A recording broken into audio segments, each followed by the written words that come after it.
여러분 안녕하세요. 네버엔딩 세계사 스토리텔러 똑똑 오늘의 세계사가 다시 돌아왔습니다. 안녕하세요. 전학사입니다.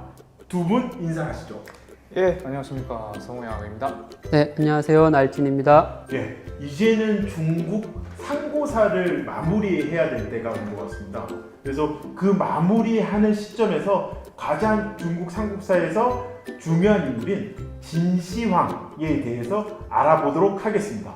근데 아직 여러분 하나라, 상나라, 두나라, 춘추시대, 전국시대 영상을 못 보신 분들이 계신가요? 그렇다면 꼭 이 영상을 보시고 그 영상들도 같이 챙겨봐 주시면 감사하겠습니다. 그 영상을 보셔야지 이 중국 상고사에 대해서 입체적으로 여러분들 다 이해를 또 하실 수가 있거든요. 예. 그러면 오늘은 모두가 또 잘 아신다라고 생각하시는 그 중국 진시황에 대해서 좀 본격적으로 이야기해 볼 텐데요. 날진이님, 그 오늘의 주인공인 진시황에 대해서 좀 간단하게 설명 좀 부탁드리겠습니다. 네, 모두들 잘 아시다시피 진시황은 중국 역사 최초로 대륙을 통일한 인물입니다. 네. 진나라 이전에 있었던 하, 상, 주 이 세 나라는 중국을 통일했다기보다는 지금 중국의 일부 중 하나인 중원을 차례로 차지했다고 보는 게 좋을 것 같은데요. 전국 시대에는 7개의 왕국이 각각 막대한 영토를 가지고 있었는데 진시황이 이를 모두 정복해서 통일하고 지금의 중국이라는 나라의 원형을 만들었습니다.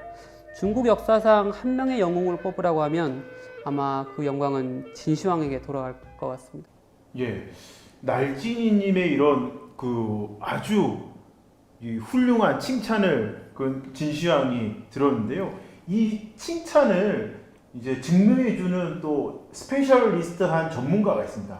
누구냐면은 그 역사가 중에 최고의 역사가 사기를 지은 사마천 선생입니다. 사마천 선생이 이제 자기의 모든 혼신을 다 내놓고 지었던 책이었던 사기에서 주인공을 한 명 뽑으라고 한다고 하면은 그 인물은 진시황이라고 이야기할 수 있는데요. 좀 이상하시죠?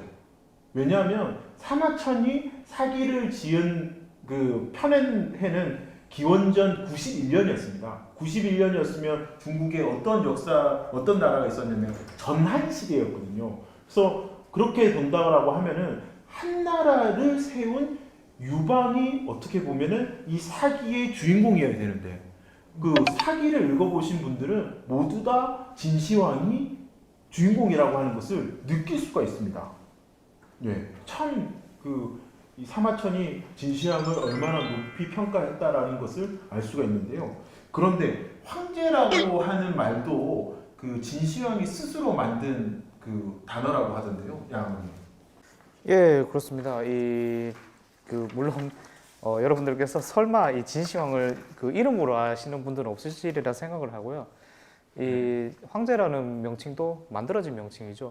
우선 이 진시황의 인적상, 프로필을 잠깐만 보면은 이 진시황의 성은 영이고 그리고 이름은 정입니다. 영신이에요, 영신. 예, 영정인 거죠. 이름이 영정인데 이 영정은 전국을 통일하고 나서 이 신하들에게 군주의 호칭을 지어오겠습니다.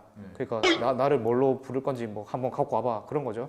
근데 그 당시에 그 도교가 좀 성행을 했는데 이 신하들은 도교에서 가장 높은 호칭인 태황을 지어서 이 영정에게 바쳤는데 영정은 이거 마음에 들지 않는다고 반려를 쳐버린 거죠.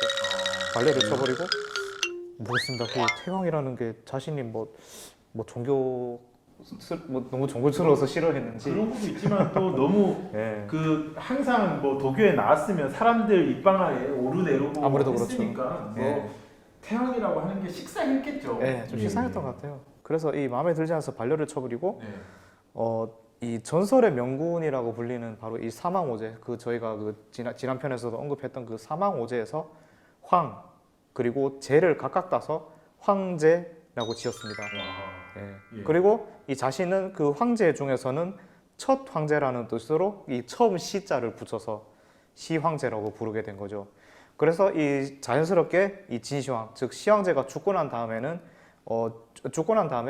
그 영정을 이어서 즉위한 황제는 이세 황제라고 합니다. 쉽네요. 예, 그런데 이 이세 황제에서 진나라가 망하게 돼버리는데 만약에 이 진나라가 망하지 않았다면은 뭐 3세 황제, 뭐 4세 황제, 뭐 5세 황제 뭐 이렇게 이어졌을 것 같은데 근데 이게 10대째가 되면은 이게 좀 10세 황제가 돼버리고 더 이제 플러스 10을 하면은 20세 황제가 돼버리는데 이게 좀 약간 위험한 발음인데.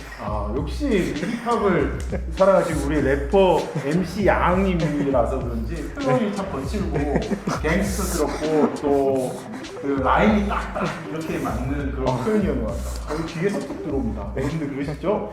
예. 그런데 날진이님, 그 진시황의 어린 시절을 이야기할 때 빼먹지 않고 나오는 사람 중에 여불이라고 하는 사람이 있죠? 네, 여부리는 전국 시대 칠홍 중 하나인 조나라의 대상이었는데 요즘 말로 하면 재벌이죠, 재벌.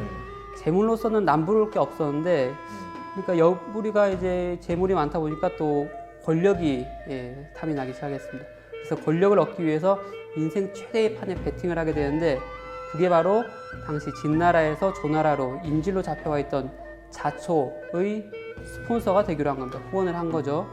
다른 사람들이 봤을 때 그 자초는 상품성이 별로 없었습니다.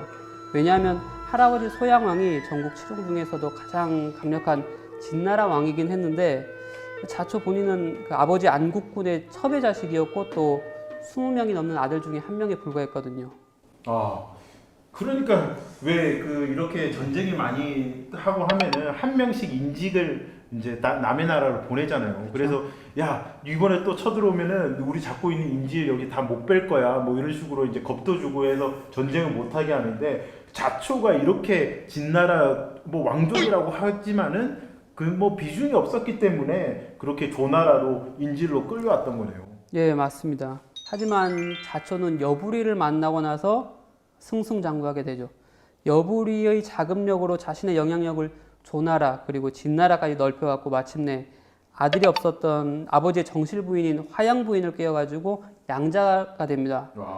그리고 할아버지 소양왕이 죽자 이제 아버지가 왕이 되는데 또 사흘 만에 죽습니다. 이거는 뭔가 하늘을 쓰시는 것 같네요. 또 비하인드 스토리가 있는지 모르겠는데 어쨌든 사흘 만에 죽으니까 태자인 자초가 이제 결국 왕이 됩니다. 그가 바로 장양왕인데 여부리는 또 바로 승상이 되죠. 예, 장사꾼에서 이 전국 칠흥 중에서 가장 강대한 진나라의 승상에 오른 여부리. 와, 정말 여부리의 배팅은 정말 완전 성공했다라고 볼 수가 있는데요. 그런데 이 지금 이런 이제 여부리의 도박보다 그 더 재밌는 출생의 비밀이 또 하나 이야기가 있다라고 하는데 양님 어떤 내용이죠? 예, 또 뭔가가 있다고 저도 이게 좀 준비를 하면서 좀 많이 놀랐는데요. 예, 깜짝 놀란 내용인가 보네요. 예, 좀 일단 여러분 좀 정말 충격 받으실 수 있는데 미리 좀 마음의 준비를 하시기를 바랍니다. 이 사마천이 아까 말씀하신 그 사마천이 썼다는 사기의 이 여부리 열전에 보면은 이 여부리가 진시황의 아버지라고 나옵니다.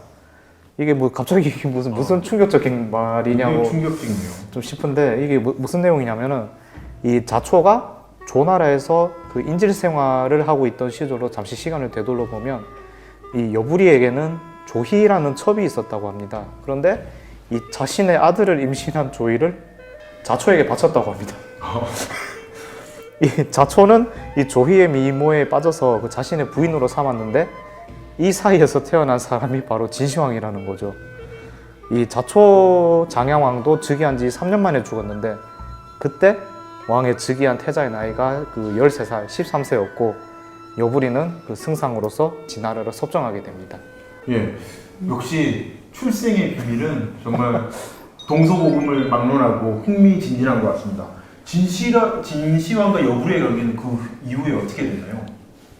예, 이 여부리는 어떻게 보면 일단 자기의 아들이니까 그 아들의 성공을 위해서 승상으로서 이 불철주야 노력을 했을지도 모릅니다. 그런데 이 문제는 바로 진시황의 어머니인 조태후에게서 이게 시작하게 됩니다. 이 조태후는 좀 뜨거운 여자였다고 합니다. 뜨거운 여자요? 무슨 뜻인가요? 날씨님, 뜨거운 여자는 도대체 무슨 뜻일까요? 뜨거운 여자라고 하면 여걸 아니면 요부 둘 중 하나일 것 같은데요. 제 생각 요부일 것 같은데 어땠습니까? 예, 이게 참 어쩌다 보니까 이게 이 지금 똑똑한 노래 세계사에서 제가 뭐지 약간 음란마귀 역할을 제가 맡고 있게 됐는데 이 후자가 맞습니다. 예, 후자가 맞습니다. 요부였나 보네요. 예, 이 조태호가 남자 없이는 못 사는 여자였다고 합니다. 그 뜻도 어떤 건지 제가 또 궁금합니다. 이게 조태호가 이게 남편 그러니까 뭐 이제 그 전임 그 왕이죠. 남편이 사망했으니까 이 과거의 연인이 어떤 여부리를 다시 계속 그 자신의 궁으로 불러서 좀 관계를 좀 맺었다고 합니다. 굉장히 위험한 거거든요. 예, 이게 근데 여부리는 또 예전에 그 저 상인 경력도 있고 또 되게 또 이 사리 판단이 빨랐기 때문에 그 이런 관계는 계속 될 수 없다고 생각을 하게 됩니다. 그래서 이 자신의 이게 그런 상황도 좀 모면을 할 겸 전국에서 이 가장 물건이 큰 남자인 그 노예 그 노예가 아니고 이름이 노예입니다. 노예를 이 환관으로 변장을 시켜서 조태호의 궁으로 들여보냈다고 합니다. 그 어떻게 물건이 가장 큰 사람을 어떻게 환관으로 변장을 시킬 수 있는 그것도 굉장히 미스테리합니다. 진짜 이건 여기서가 아니고 어디 뭐 저 서프라이즈 이런 데서 다뤄야 될 것 같은데요. 어쨌든 이 조태호가 그 이제 여부리 자신을 안 찾게 되니까 다행이기는 했는데 그런데 또 일이 터지게 되죠. 또 다른 사단이 나게 되는데 이 조태호가 불려온 노예 사이에서 아들을 2명 또 낳은 것입니다. 예. 그러자 여부리가 또 해결사로 등장을 해서 이 조태호와 노예를 그 수도 함양에서 멀리 떨어진 곳으로 이 궁을 지어 살겠습니다. 뭐 사실상 귀향인 셈이죠. 그런데 이 조태호와 노예가 그 자신의 둘 사이에서 태어난 아들을 왕으로 만들기 위해 반란을 일으키게 됩니다. 예. 그 야왕님께서 그 물건이 가장 컸다라고 이렇게 표현을 해주시는데 제가 또 한번 찾아봤어요. 얼마나 큰지. 이거는 뭐 노예가 얼마나 컸던 사람이냐 하면은 그 수레바퀴를 이제 물건에 껴서 너무 이렇게 제가 이 손놀림이 너무 적절치 않았는지 모르겠지만 껴서 하루 종일 돌릴 수 있을 만큼 이야, 정말 중국 스케일은 큰 것 같아요. 대단하네요, 네. 정말. 그러니까 그 여부리도 제가 봤을 때는 간단치 않은 사람이었을 것 같은데 그쵸. 여부리를 찾지 않을 조태우가 여부리를 잊고 야, 애를 낳을 수 있을 정도로 제 생각 조태우도 보통 보통 그런 여성이 아니었던 것 같습니다. 진짜. 예, 그래서 자, 잠시 좀 진정해야 될 것 같아요. 이거. 예, 진정하도록 하겠습니다. 이 손동작이 너무 정당했기 때문에. 그래서 진시황은요, 결국엔 이제 조태우와 노예의 반란을 평정을 했습니다. 그럼 이 사건에 어떻게 보면은 발단일 수도 있겠었던 그 여부리한테는 자결을 이제 명령을 합니다. 또 여부리는 자결을 또 받아들입니다. 그렇게 해서 섭정이었던 여부리가 사라지고 나자 이제 진시황은 직접 정치를 하는 친정을 시작합니다. 그래서 이 본격적으로 전국을 통일하는 그 과정을 진두지휘했다라고 볼 수 있습니다. 네, 진시황의 삶을 기록한 사기 진시황 본기에는 진시황이 여부리의 아들이라고 써 있지는 않습니다. 같은 저자인 사마천이 진시황 본기 그리고 여부리 열전 이 두 곳에 다른 내용을 써놨다는 점이 좀 이상하게 생각될 수도 있는데 이거는 진시황이라고 하는 역사의 거인을 다양한 모습으로 보여주고자 했던 사마천의 노력이 아니었을까 그렇게 생각합니다. 예, 그런 점에서도 저는 그 진시황 본기와 그리고 여부리 열전 둘 중에 어떤 게 사실이었나라고 하는 거를 좀 판단해야 된다라고 하면은 저는 그 본기 쪽이 사실이었다라고 생각을 합니다. 왜냐하면은 그 열전보다 본기가 더 의미 있는 역사 부분이기 때문에 사마천이 좀 더 사실에 접근해서 기술했을 거라고 생각을 하고요. 그 여부리 열전에서 나온 내용들은 그 이후에 있었던 진시황과 진시황에 대해서 있었던 그런 이야기들을 좀 입체적으로 이제 보여주기 위해서 써놨던 것 같습니다. 예.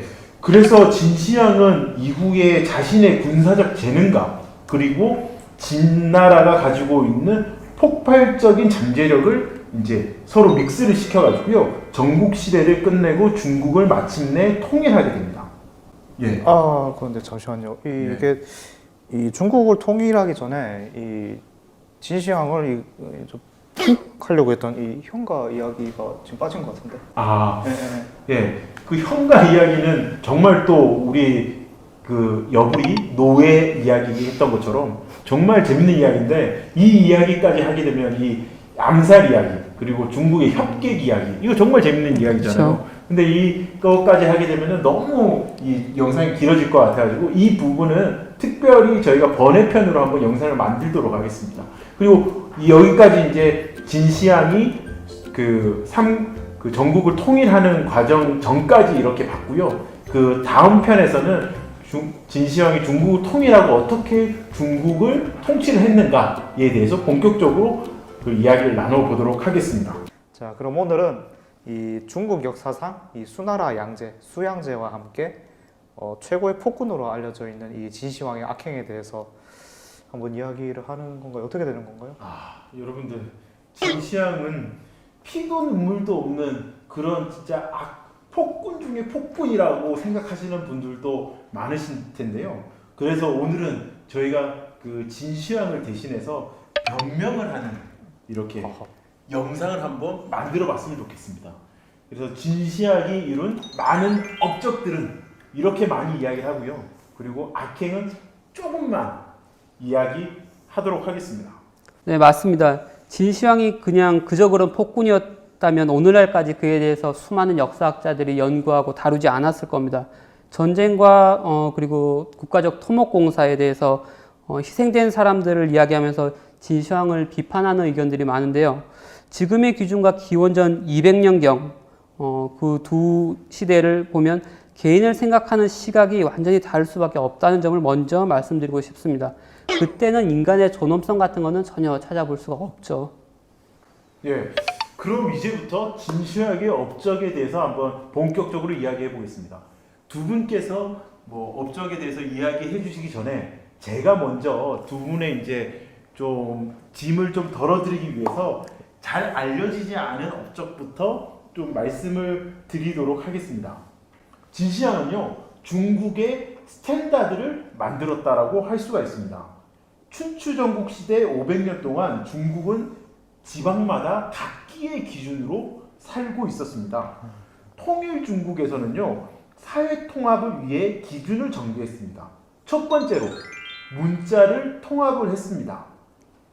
한자라고 해서 다 같은 한자가 아니었습니다. 소전체라고 하는 진나라식이 독특한 문자로 서체와 뜻을 통일했습니다. 그리고 두 번째로 길이와 무게를 만드는 기준인 도량형을 또 통일을 했습니다. 도량형을 통일해서요, 토목공사와 그리고 상업에 있어서 그 뭐 다른 의견이 없게끔 그렇게 만들었습니다.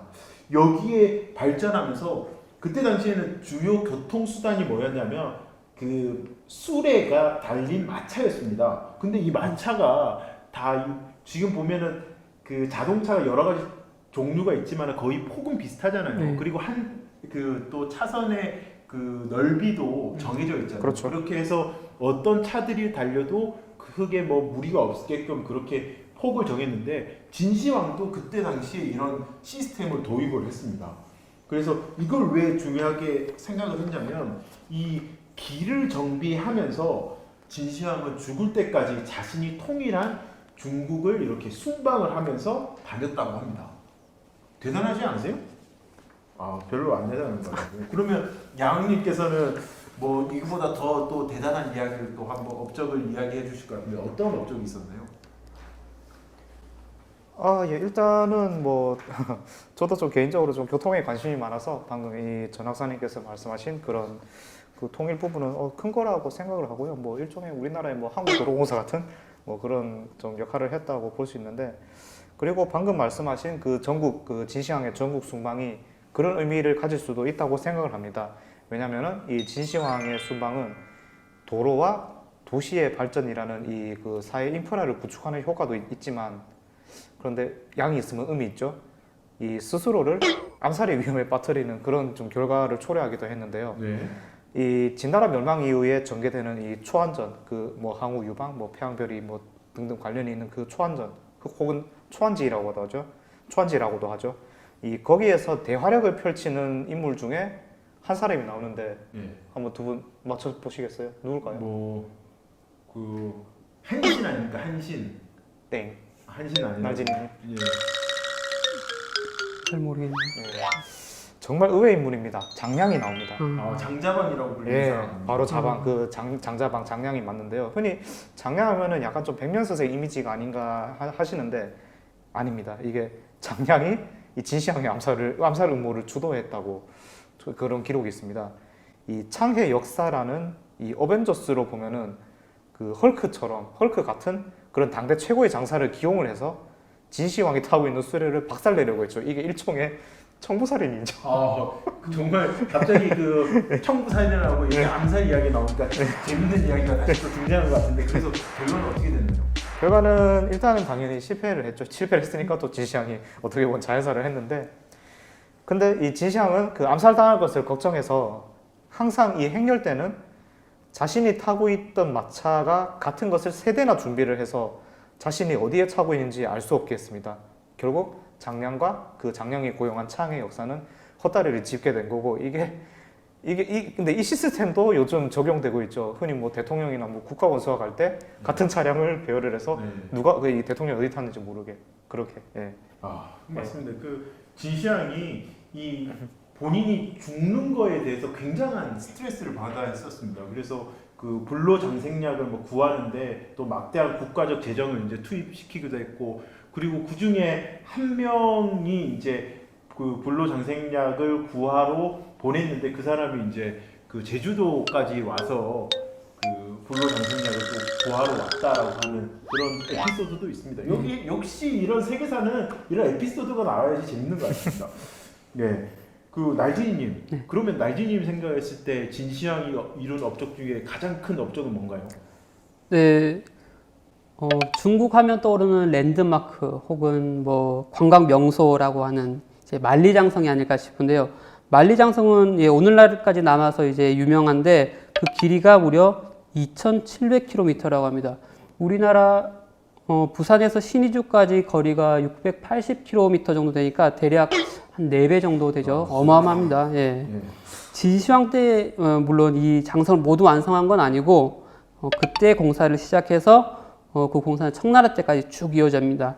진시황이 그 원형을 만든 것이라고 할 수 있죠. 근데 진시황이 무지막지한 이 장성을 왜 만들었습니까? 지금이야 만리장성 북쪽의 내몽골 지방이 그 중국의 영토지만 과거에는 이민족들이 활동하는 영역이었죠.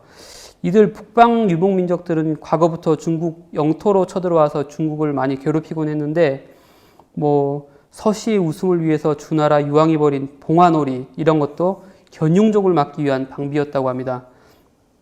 춘추 전국시대부터 각 나라는 엄청난 전투력에 이들을 막기 위해서 성벽을 쌓았는데 진시황은 이것들을 연결하는 작업을 한 거죠.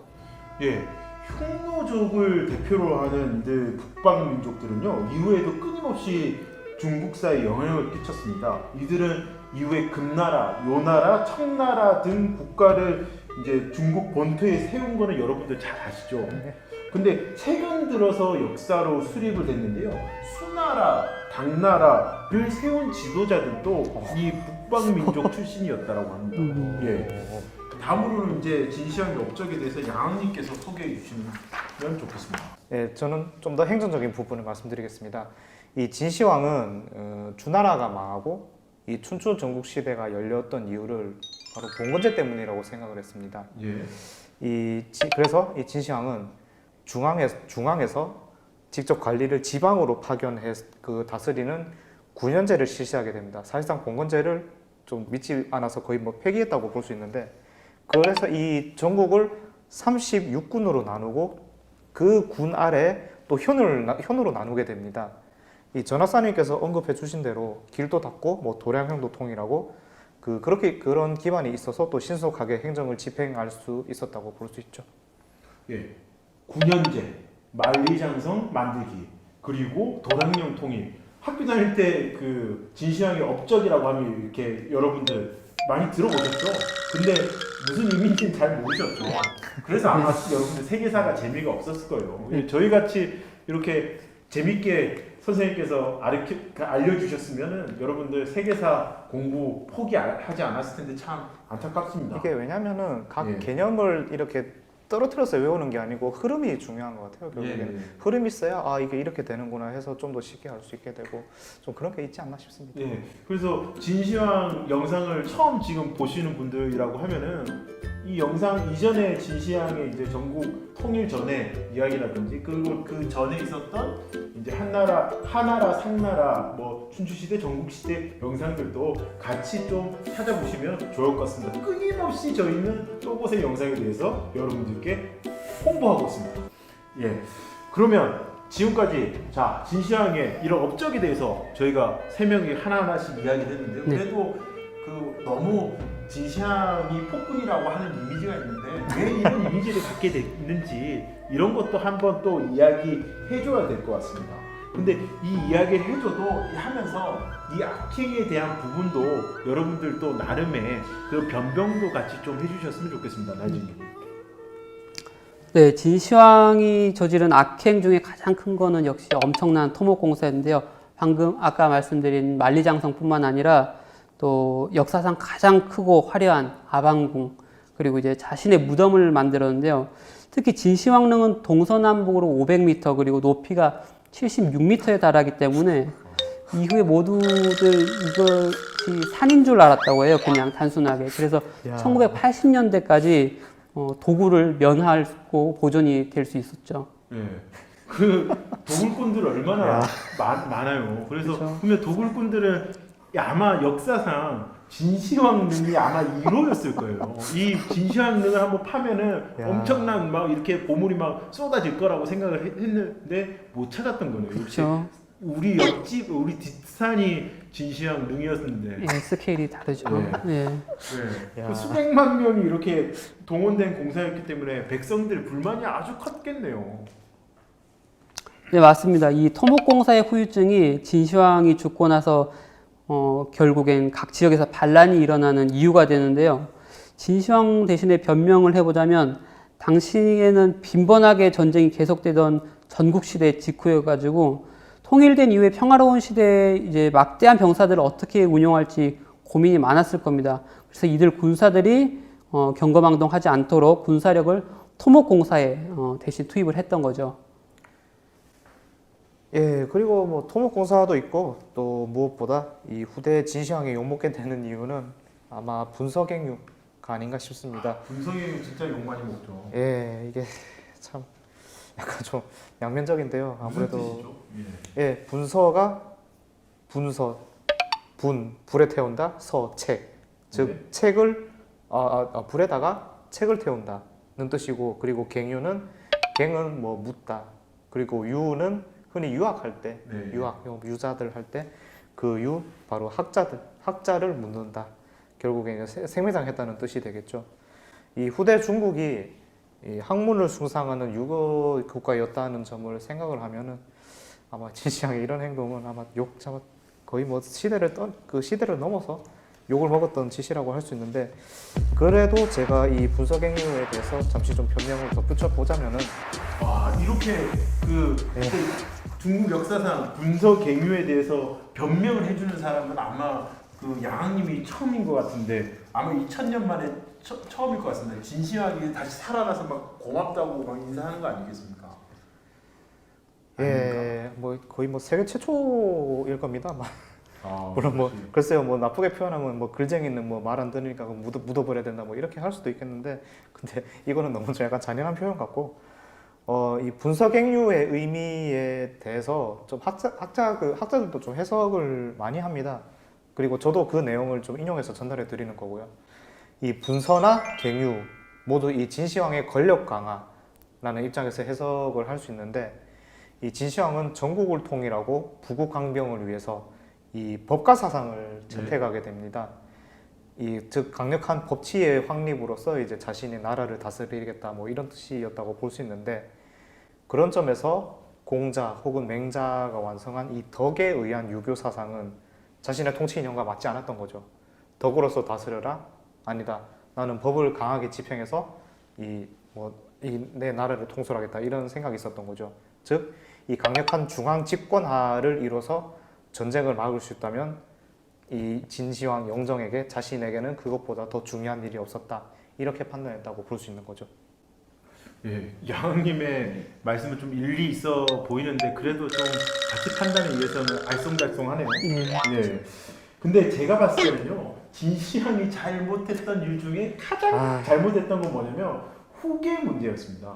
왜냐하면은 그 진시황에게는 아들들이 한 20명 정도 있었거든요. 근데 첫 번째 아들 부소라고 하는 태자가 아주 영특하고 또 아버지와 함께 중국을 통일하는데 많은 업적도 이루고 한 사람이었어요. 근데 이 부소라고 하는 태자가 이 말씀 그 양님께서 말씀하셨던 분서갱유에 대해서 토를 답니다. 그 진시황한테. 그래서 토를 다니까 진시황이 뭐냐면 감히 나한테 토를 달아. 그래서 명령을 한 게 뭐냐면 너도 가서 만리장성 쌓아라 라고 하면서 수도인 함양에서 멀리 공사터, 만리장성을 쌓는 공사 현장에 가서 책임자로 이렇게 근무를 하게 돼요. 그러면서 또 뭐 공사라고 하는 것보다도 또 이민족의 측량을 만드는 그런 또 중요한 역할을 하기도 했지만 아무튼 후계 구도에서 이제 빠지게 된 겁니다. 그런데 진시황은요, 이 순방 중에 갑자기 객사를 하게 돼요. 객사를 하면서 아이고. 그 후계자를 지금 명확하게 정해지지 않은 상황이었잖아요. 그래서 그 진시황의 옆에 있던 조고라는 황관이 그 유서를 조작을 합니다. 그러면서 핏덩이였던 그 20번째 아들이 호예를 그 말씀하셨던 2세 황제로 만들면서 그 환관이 이제 전횡을 하게 되는 그런 시대로 돌아갑니다. 그 환관이 여러분들 그 정치에 개입하면 어떻게 되시는지 아시죠? 여러분 잘 아시는 십상시의 난 기억나시죠? 그래서 그 이후에는 진승과 오광의 난 등 끊임없는 반란이 진나라에 등장하게 되고요. 그리고 진시황이 통일한 지 15년 만에 그 진나라가 통일 진나라가 단명하는 그런 결과를 낳게 됩니다. 오늘 여러분들 그 진시황에 대해서 그 업적과 그리고 잘못한 일 이렇게 두 가지를 좀 이야기해봤는데 그 진시황에 대해서는 뭐 어떻게 생각하세요, 양님? 제가 먼저 할까요? 네. 글쎄요.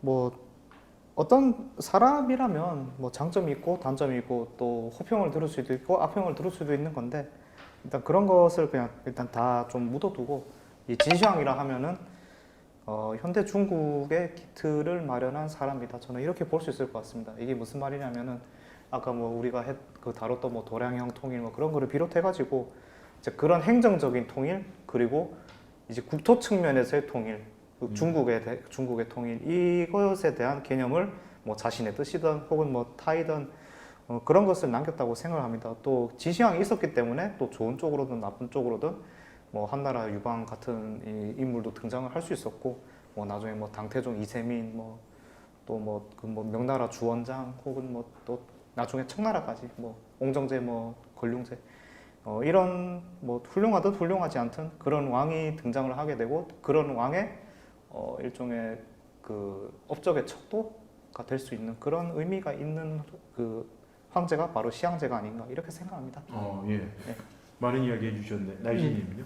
예, 뭐 저희가 이제 저번 시간부터 이번 시간까지 다뤘듯이 업적도 그리고 악행도 스케일이 어마어마한 대륙의 그 스케일을 보여줬는데, 그 중에서도 가장 좋은 면이든 나쁜 면이든 큰 군주가 아니었나 생각합니다. 그래서 중국 역사상 따져보더라도 가장 큰 인물 중 하나가 아닐까 그렇게 생각합니다.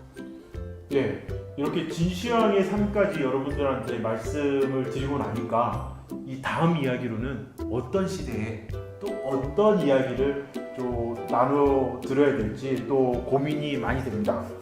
그렇지만 더 재미있고 품격 있고 더 더 신나는 이야기로 다시 돌아오도록 하겠습니다. 여러분들 삼중신기 아시죠? 예. 더 재밌는 영상으로 만나 뵙겠습니다. 또 봐요, 제발. 감사합니다.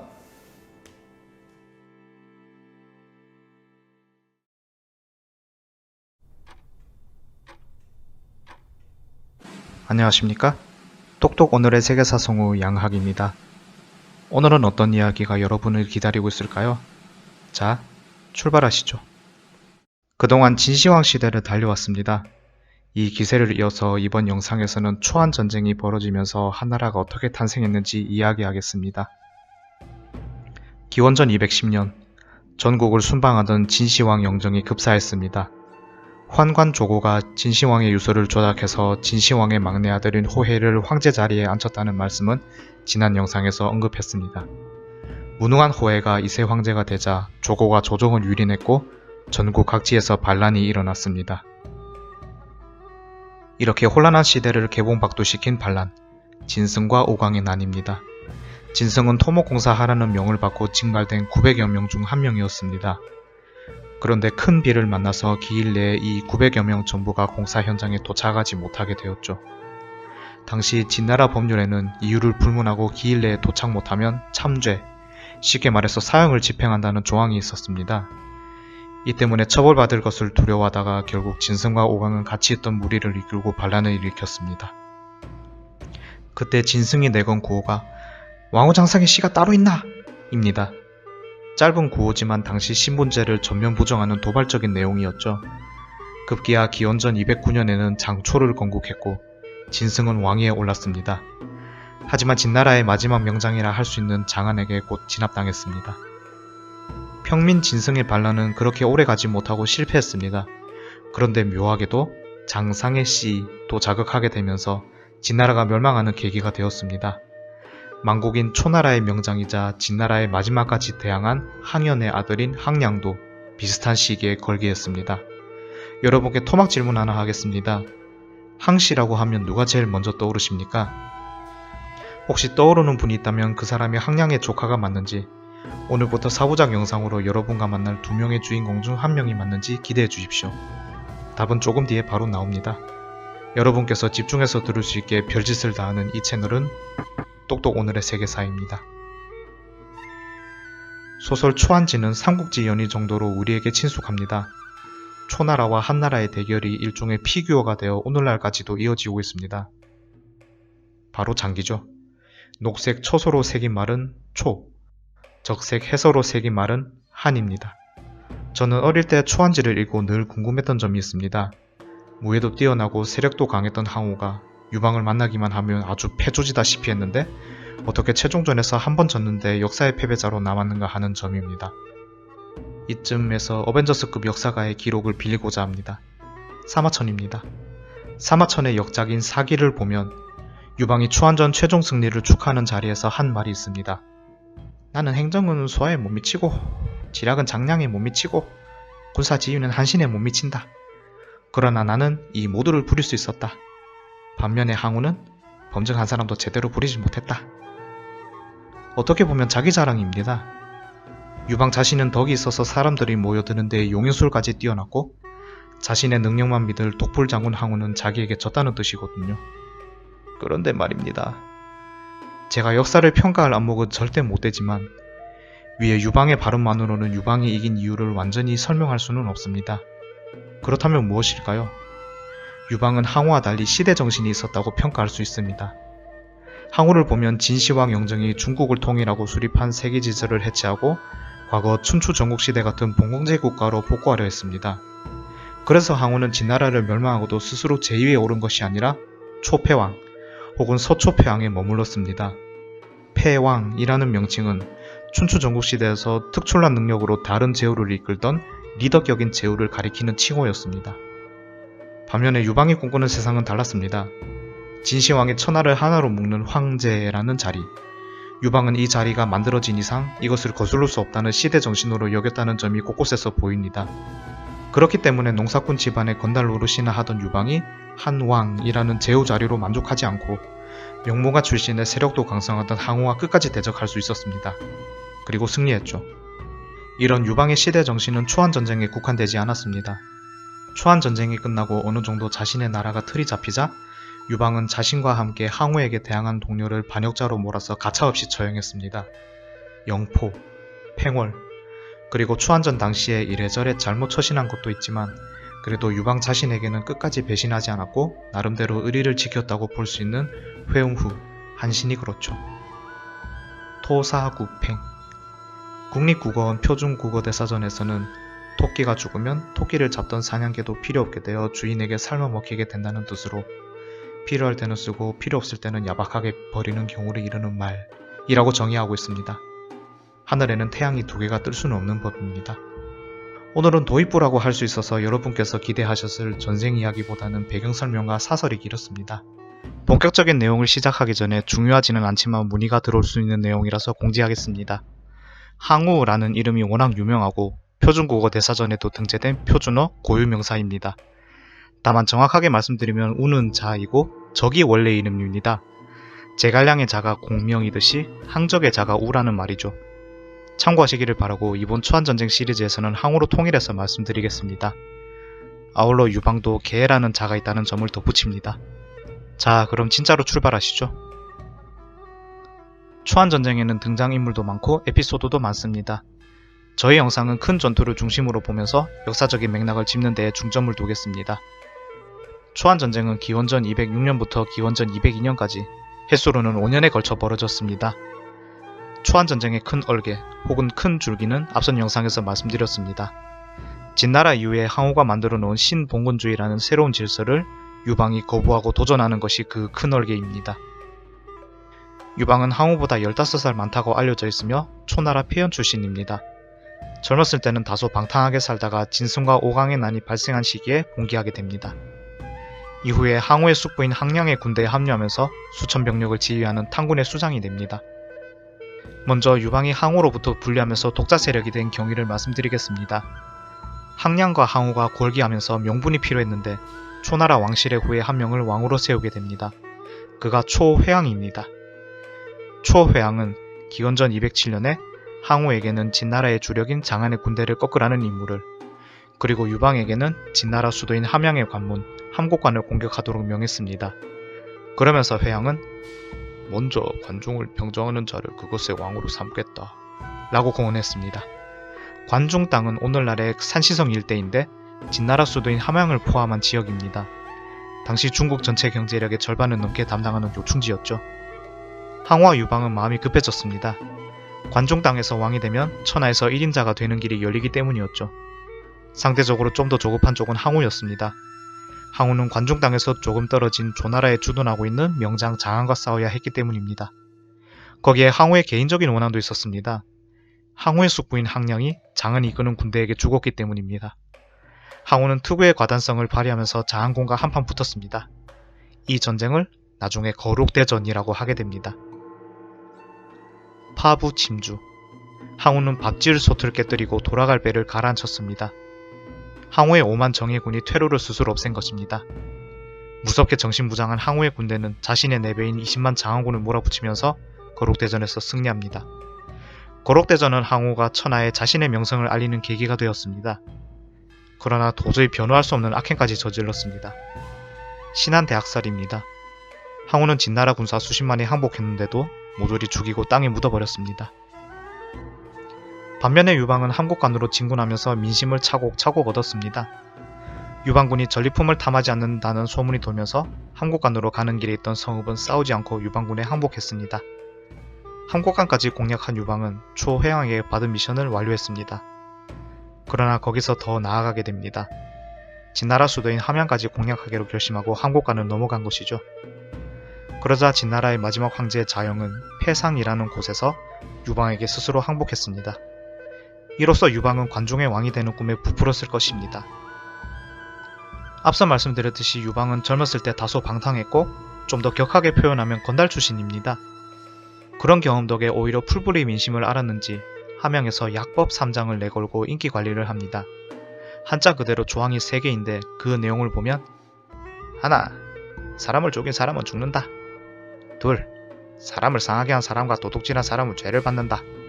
셋, 나머지 진나라의 법은 모두 없애버린다 입니다.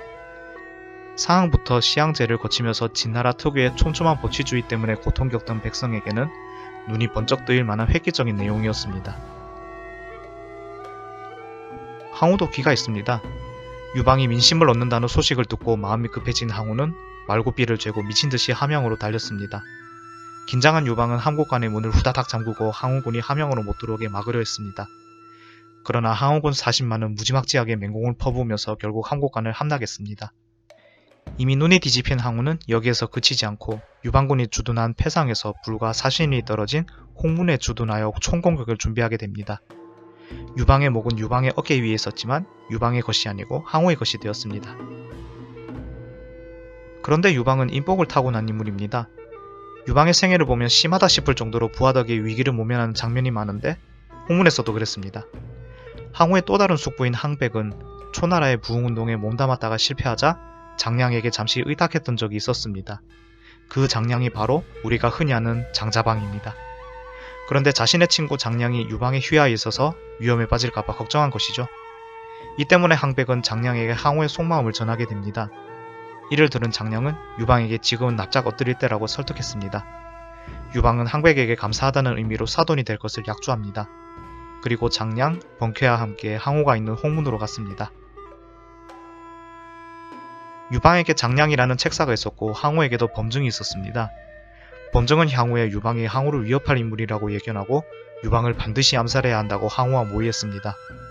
하지만 항우는 유방이 불쌍한 모습으로 자신에게 오니까 노기가 꺾여버리면서 연애까지 베풀어줍니다. 그러나 범증은 치밀했습니다. 플랜 B까지 준비한 것이죠. 항우의 사촌인 항장에게 칼춤을 추는 척하면서 유방을 베라고 당부했습니다. 드디어 홍문연에서 항장이 칼춤을 추기 시작했습니다. 유방의 운명은 어떻게 될까요? 60초 뒤에 알려드리지 않고 바로 말씀드리겠습니다. 항우의 사촌인 항장이 칼춤을 추는데 이상한 낌새를 느낀 항우의 숙부 항백이 미래의 사돈을 구하려고 칼춤을 막아서게 됩니다. 정치나 권력 앞에서는 핏줄도 상관없는 법입니다. 상황이 긴박해지는 것을 느낀 유방의 보디가드, 용장 번쾌까지 연회장에 입장하면서 항장이 유방에게 접근하기 더욱 힘들게 만듭니다. 분위기가 그렇게 되자 유방도 자신이 취했다는 핑계를 대면서 홍문을 빠져나와 자신의 군영으로 도망쳤습니다.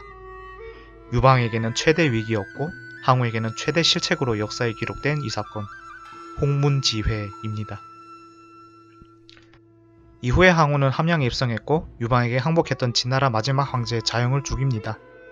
그리고 아방궁까지 불태워버리면서 시황제의 흔적이 남아있던 진나라를 쑥대밭으로 만들었습니다. 곧이어 항우는 초회왕을 황제로 추대하고 본인은 섭정하게 되면서 초나라 서부와 조, 한, 위의 일부를 포괄하는 영역을 다스리는 서초패왕이 되었습니다. 그리고 이 시기에 비단 옷을 입고 고향으로 돌아온다는 사자성어 금이환향 고사가 나오게 됩니다. 유방은 어떻게 되었을까요? 기원전 206년 1월 항우는 유방을 변방인 서초 땅의 한왕으로 봉했습니다. 그리고 진나라를 세 나라로 나누면서 유방이 정말 중원으로 기어나온다 하더라도 완충지대가 될 수 있게 해버립니다. 유방이 중원으로 진출할 꿈 자체를 꾸지 못하게 막아버린 것이죠. 유방은 결국 중원으로 나오지 못했을까요? 그러면 초안전쟁도 없었습니다. 유방은 1년도 지나지 않은 기원전 206년 8월부터 동쪽으로 진군합니다. 초안전쟁에서 등장하는 모든 갈등은 진나라가 멸망하고 여기저기 세워진 제후국끼리 다투면서 시작했다고 볼 수 있습니다. 진나라가 중국을 통일하기 전인 전국시대에는 강대한 제후국 7국가가 서로 다퉜는데 이를 칠웅이라고 합니다. 그런데 항우는 칠웅 중의 하나인 진나라를 무슨 지우개로 지우듯이 지도에서 없애버렸습니다. 그리고는 진나라가 통일하기 전으로 돌아간다는 의미로 육국 재건을 공표했죠. 그러나 파괴의 미학을 탐닉한 우리의 항우는 기원전 206년에 육국 재건 원칙을 저버렸습니다. 항우 스스로 초나라 서부와 조, 한, 위의 일부를 포괄하는 지역을 다스리는 서초패왕이 된 것이죠. 항우는 의제라는 허수아비 황제를 자리에 앉히고 유방을 한나라왕, 줄여서 한왕으로 봉하면서 서쪽 변방인 촉당으로 쫓아버렸습니다. 그리고 천하를 제후국 18곳으로 나눴습니다. 그런데 항우는 진나라와 전쟁을 치를 때 자신과 같이 싸운 전공이 큰 사람들을 영주로 봉했습니다. 이렇게 제후국을 분배하는 과정에서 항우에게 반발하는 세력이 생길 수밖에 없었습니다. 여기서 육국 당시 왕족을 잠시 소환하겠습니다. 과거 육국의 왕족 대부분은 진시황 집권기에 몰살당했지만 몇몇은 용케 숨어서 연명하고 있었습니다. 20년이 될까 말까 했던 통일 진나라는 그렇게 연명하던 육국 왕족이 생을 마치기에는 지나치게 짧은 시간이었습니다. 그런데 육국 왕족도 앞에서 언급한 항우의 제후국 분배 과정에서 반발했습니다. 왜냐하면 과거 육국 왕족은 항우가 내걸었던 육국 제국 원칙을 진나라가 통일하기 전으로 돌아간다는 의미로 해석했고, 그렇다면 왕족이었던 자신들이 당연히 권력을 차지해야 한다고 생각했기 때문입니다. 항우에게 쌓인 불만을 가장 먼저 터뜨린 곳은 제나라입니다. 제나라는 초대 영주가 여러분도 잘 아시는 태공망, 즉 강태공입니다. 주나라가 상나라를 꺾고 패권을 차지할 때 1등 공신이 그 태공망이죠. 태공망의 기운을 받았는지 제나라는 춘추 전국시대 동안 가장 강대한 제후국이었고 마지막까지 진나라에게 저항한 국가이기도 했습니다. 그런데 항우 자신과 함께 싸웠다는 이유로 제나라 장군 출신인 전도를 이렇게 유서 깊은 제나라의 왕으로 앉혀버린 것이죠. 여기에 불만을 품은 제나라 왕족 출신인 전영이 궐기하게 됩니다. 이쯤 되면 여러분 슬슬 짜증나시죠? 이번 영상부터 유방하고 항우가 전투 벌이기 시작한다더니 유방은 아직도 촉당에 갇혔는지 기어 나오지도 않고 전투는 언제 하냐고 물으실 분께서 많으시리라 생각합니다. 사실 영상을 제작하는 저희도 영상을 보시는 여러분도 유방과 항우의 전투 결과를 알고 있습니다. 다만 이 둘이 왜 싸웠고 왜 유방이 이겼고 항우는 패했는지 짚고 가는 것이 중요하다고 생각해서 서서히 길어지고 있습니다. 전편 영상에서 말씀드린 파부침주라는 말은 일종의 심리전이나 정신무장을 의미한다면 역발산 기계세, 힘으로는 산을 뽑고 기계는 세상을 돕는다는 말은 항우라는 인물 그 자체를 표현합니다. 이런 표현처럼 항우는 전쟁이나 힘 쪽으로는 특화된 인물입니다. 그런데 전쟁에는 천재적인 항우가 정치는 심각한 문외한이었습니다. 그래서 결과적으로 천하지서를 바로잡지 못했고 본인은 본인대로 역사의 패배자로 남았습니다. 그러나 항우는 힘의 역학관계를 잘 알았습니다. 자신에게 반기를 든 제나라의 전형을 그대로 두면 전형과 비슷한 이유로 불만이 있는 왕족이나 제후가 단체로 걸게하겠다고 본능적으로 알았습니다. 이 때문에 항우는 기원전 206년에 전형을 진압하러 자신이 직접 북쪽 제나라로 진군했습니다. 여러분께서 기다리시던 유방이 드디어 등장합니다. 유방도 항우가 본진을 비우는 때를 노리고 있었는데 항우가 제나라로 진군하는 것을 보고는 군대를 동쪽으로 진격한 것입니다. 유방이 군사적으로 이렇게 결단하는 데에는 어떤 사람의 역할이 컸습니다. 용병의 천재 한신입니다. 유방 휘하의 많은 인재가 그랬듯이 한신도 원래 항우 진영에 있었습니다. 그러나 신분이 미천하기도 했고 중용되지도 못해서 유방의 진영으로 갔지만 유방의 진영에서도 처음에는 두각을 드러내지 못했습니다. 그러다가 유방이 거병할 때부터 오른팔이었던 소아가 한신의 잠재력을 간파했고 유방에게 한신을 추천하면서 단기간에 대장군으로 임명되었습니다.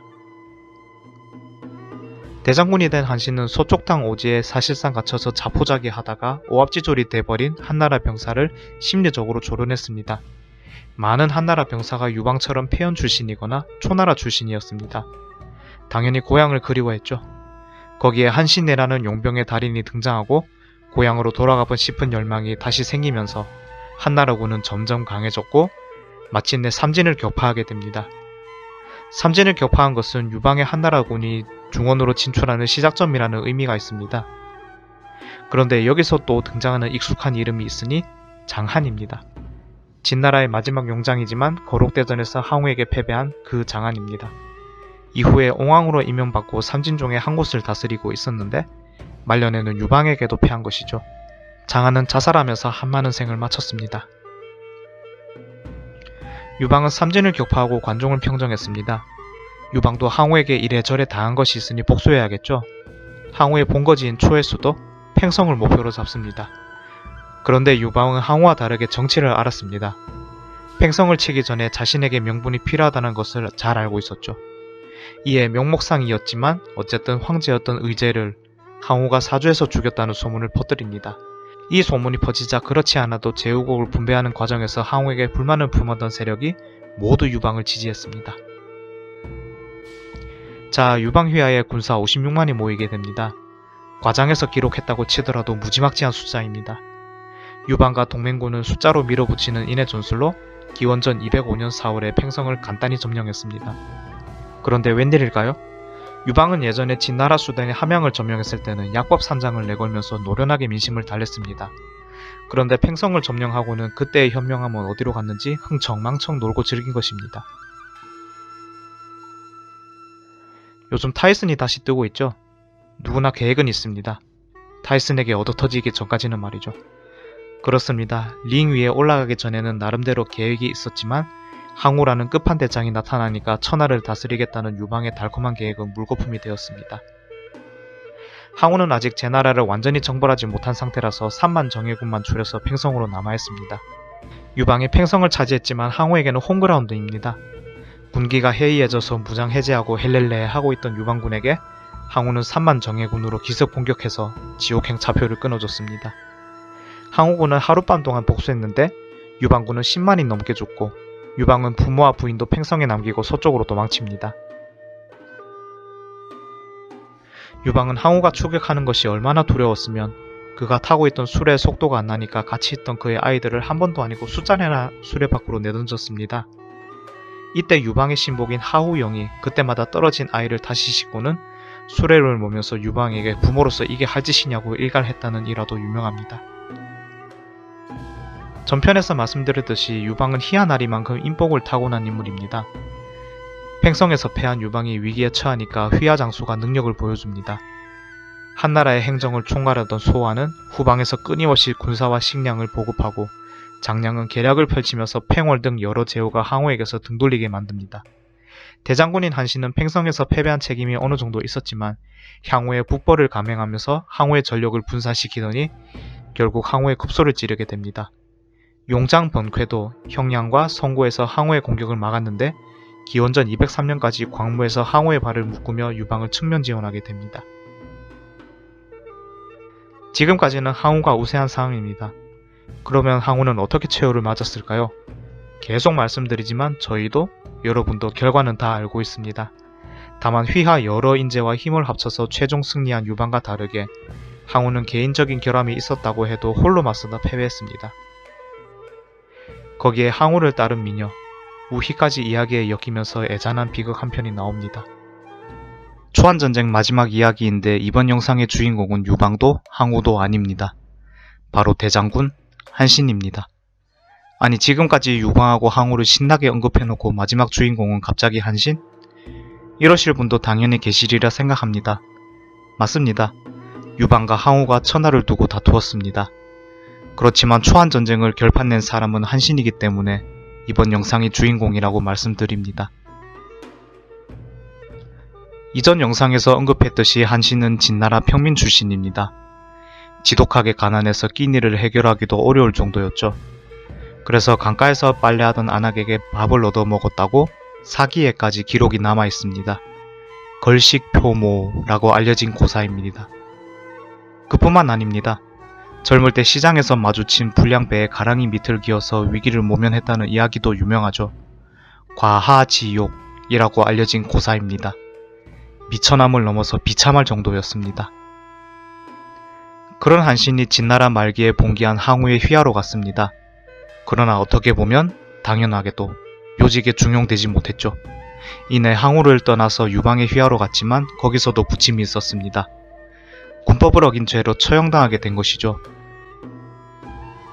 죽을 위기에 빠진 한신 앞에 하우영이 등장합니다. 이후에 팽성 전투에서 유방이 버린 자녀를 구하게 되는 마음씨 따뜻한 아저씨, 킹갓 제너럴 베스트 드라이버인 그 하우영이죠. 한신이 처형당하기 전에 하우영에게 외쳤습니다. 전하를 취하고 싶지 않다면 나를 죽이시오. 한신이 죽기 전에 발버둥 친다고 뱉은 말일 수도 있습니다. 그런데 이 말을 들은 하우영도 그 찰나에 한신을 살리는 일생일대 선택을 합니다. 하우영이 유방에게 한신을 청구했고 유방의 오른팔이자 행정가인 소아도 한신과 몇 번 이야기를 해보니까 생각보다 비범한 인물임을 알았습니다. 이에 다시 한번 유방에게 청구했습니다. 마침내 한신이 대장군이 되는 순간이었습니다. 기원전 203년 유방은 항우가 없는 팽성을 손쉽게 점령했습니다. 그러나 항우가 이끄는 3만 정예군이 유방의 60만 대군에게 지옥행 특급 차표를 끊어줬다는 이야기, 수레를 타고 도망치던 유방이 자식을 버리고 하우영이 그 아이들을 다시 수레에 실어서 유방에게 일갈했다는 이야기는 지난 영상에서 했습니다. 이렇게 유방이 가까스로 살아남은 팽성 전투였고 이후에 군사를 재정비해서 광무에서 항우군과 대치했습니다. 유방은 이 위기를 모면할 묘수가 필요했죠. 여러분 게임 좋아하십니까? 앞으로 말씀드릴 유방군의 전략을 게임에서 종종 쓰는 용어 내지 은어인 딜러, 탱커, 힐러로 비유하겠습니다. 이게 무슨 말인지 모르시는 분께 간단히 설명하자면 딜러는 적에게 타격을 입히는 선발대, 탱커는 상대의 공격을 몸빵하는 수비대, 힐러는 아군 딜러와 탱커를 회복하게 하는 일종의 의료진입니다. 탱커는 유방 자신입니다. 항우 본진의 공격을 막은 것이죠. 항우가 정치 감각이 없어서 그렇지 무력은 신 같은 존재라서 유방군을 쉽게 물리칠 것 같았습니다. 그런데 유방의 설득에 넘어간 팽월이 항우군의 후방에서 유격전을 벌이며 항우군은 보급에 큰 차질이 생겼고 대치가 점점 길어졌습니다.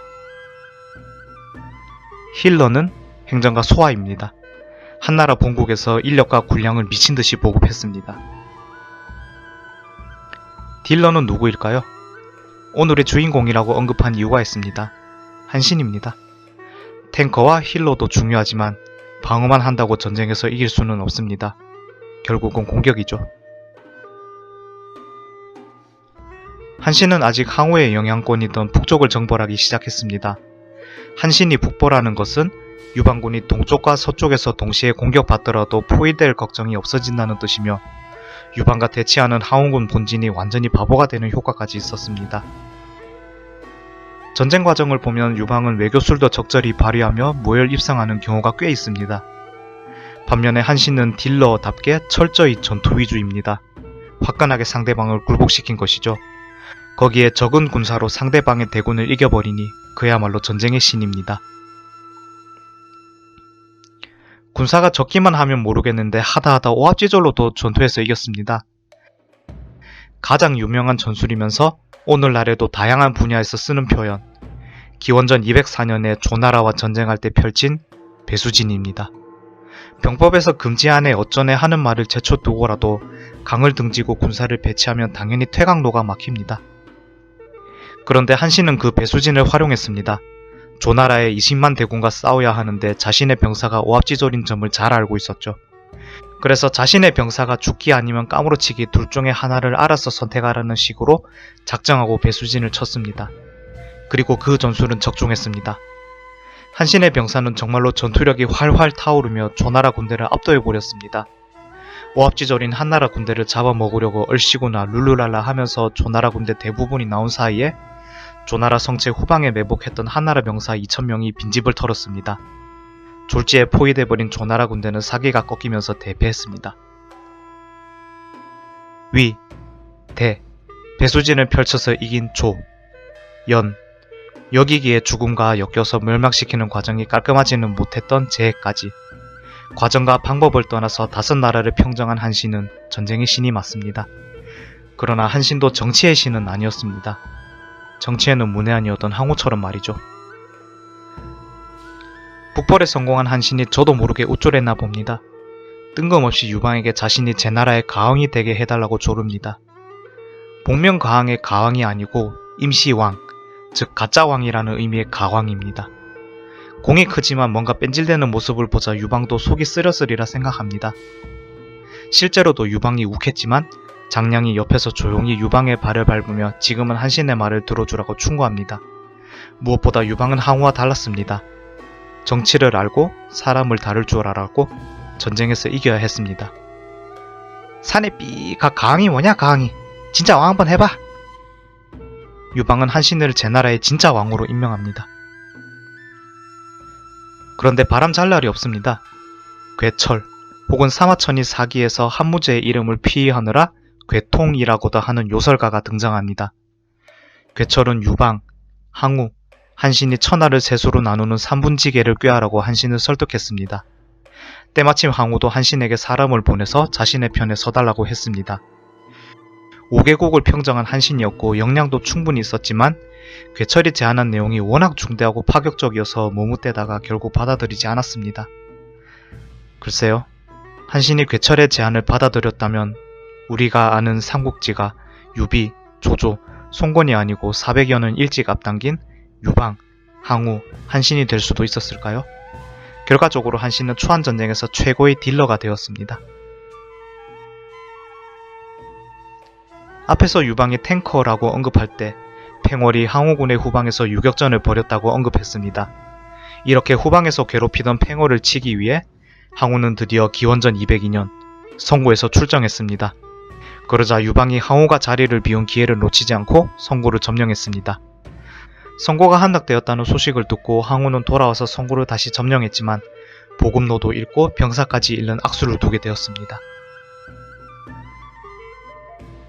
항우는 하나하나의 전투에서는 이기고 있었지만 전체 전세를 보면 쫓기는 신세였습니다. 서초로 돌아가서 전열을 재정비할 필요가 있었죠. 그래서 유방에게 평화협정을 제의하면서 그 대가로 지난 팽성전투에서 볼모로 잡았던 유방의 부인과 부모를 풀어주었습니다. 그 정도로 항우는 서초 땅으로 돌아가려고 애썼습니다. 그러나 정치를 알고 사람을 다룰 줄 아는 유방은 뒤통수까지 칠 줄 아는 위인이었습니다. 장량과 진평이 권위했다고 하지만 어쨌든 진격을 실행한 사람은 유방입니다. 항우가 힘 빠진 기회를 놓치지 않았죠. 유방은 한신과 팽호를 비롯해서 전 군대에 항우군을 추격하라고 명했습니다. 그런데 이번에는 또 웬일일까요? 한신과 팽월이 군사를 묶고 움직이지 않았습니다. 이 때문에 유방 본군은 패했고 유방은 머리 끝까지 화나게 됩니다. 그래도 전쟁에서 이겨야 했던 유방은 한신과 팽월에게 봉지를 넓혀주겠다고 약속하며 이래저래 거래해주자 한신과 팽월도 출전합니다. 자, 길고 길었습니다. 초안전쟁을 마무리하겠습니다. 오늘의 주인공인 한신도 30만 대군을 이끌고 해하강 앞에 주둔한 항우군 10만을 공격했습니다. 한신이 전쟁의 신이라면 항우는 전투의 신입니다. 해하 전투 초기에는 한신의 선봉군이 항우군의 압도적인 전투력에 밀렸지만 곧 양쪽 측면에서 합세한 지원군이 항우군을 포위했습니다. 이때를 놓치지 않고 한신은 다시 공격했고 항우군은 대패했습니다. 항우군이 해하에서 수비 진영을 갖추자 한신은 바로 공격하지 않고 심리전을 펼쳤습니다. 항우군을 완전히 포위하고 자신의 병사에게 초나라 노래를 부르게 했습니다. 역시 유명한 고사 사면초가입니다. 이 노래를 들은 항우가 탄식했습니다. 한나라군이 초나라 땅을 이미 다 차지했는가? 어떻게 한나라군에 초나라 출신 사람들이 저렇게 많은가? 항우가 탄식하기도 했지만 항우보다는 휘하의 군사가 더 심하게 동요했습니다. 구슬픈 고향 노래를 듣고 전의를 상실하더니 탈영병까지 발생했습니다. 그 와중에 항우의 연인인 우미인도 희망이 없는 것을 알고 자결했다는 이야기도 있지만 사실 우미인을 기록한 역사자료는 매우 부족합니다. 다만 항우가 우미인과 자신의 애마인 오추마를 걱정했다는 기록은 있죠.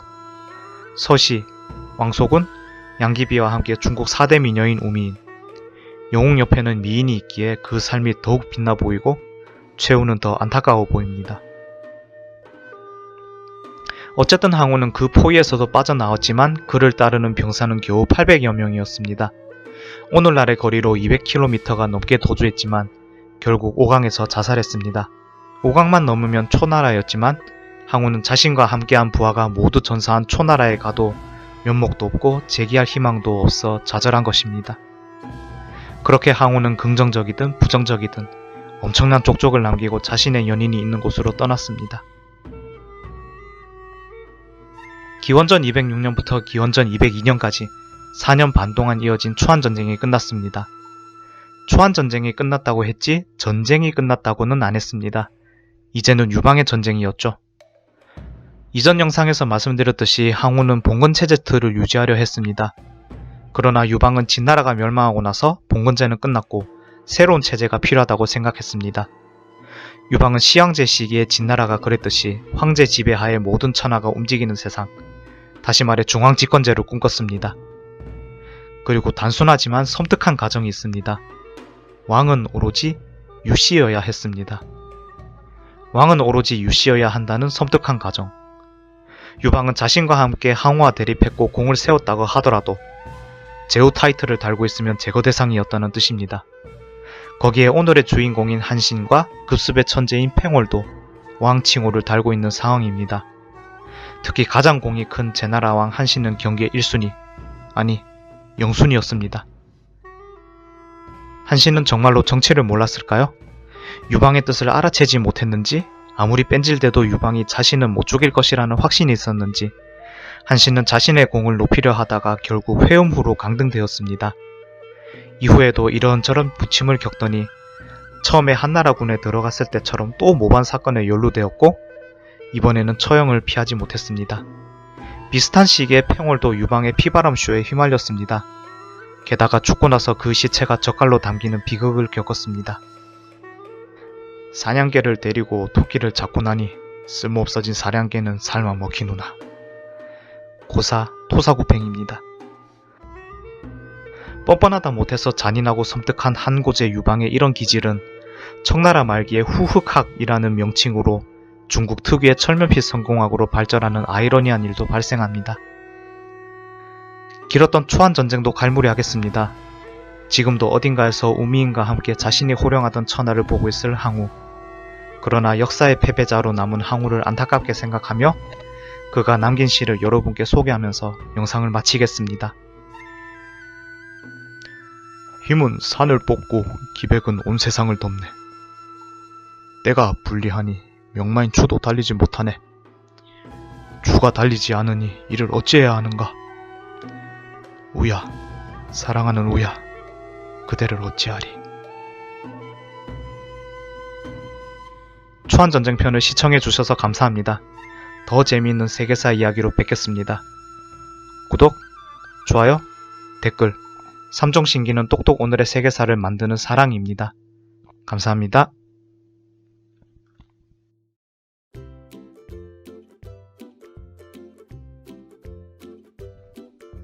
야 임마 한신, 네가 볼 때 나는 군대 몇 명까지 이끌 것 같냐? 10만요. 그래? 이삐 너는? 신은 많으면 많을수록 좋습니다. 뭐 임마? 폐하께서는 군사를 많이 거느릴 수 있는 재능은 부족하십니다. 대신에 군사를 거느리는 장군을 통솔하실 수 있는 재능이 있으십니다. 그래서 제가 폐하 밑에 있는 것입니다. 자식이 말이나 못하면 밉지는 않지. 내일은 또 어떤 재미있는 세계사 이야기가 있을까요? 똑똑 오늘의 세계사는 여러분들의 관심으로 만들어집니다. 구독하기 꼭 눌러주시고 댓글 참여 부탁드립니다.